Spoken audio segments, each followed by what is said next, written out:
সকল আছে যে আজি বক্তব্য দিয়াৰ কাৰণে যিসকলে মাতিছে আৰু দিছে এই সকলক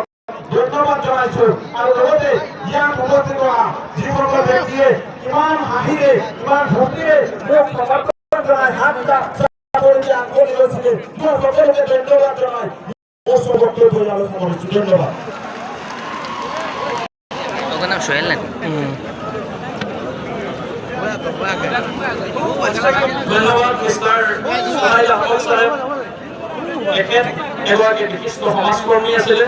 আৰু এখেতৰ মূল্যৱান ভাষণ আপোনালোকে শুনিছে মানে বদলি কৰিম নালাগে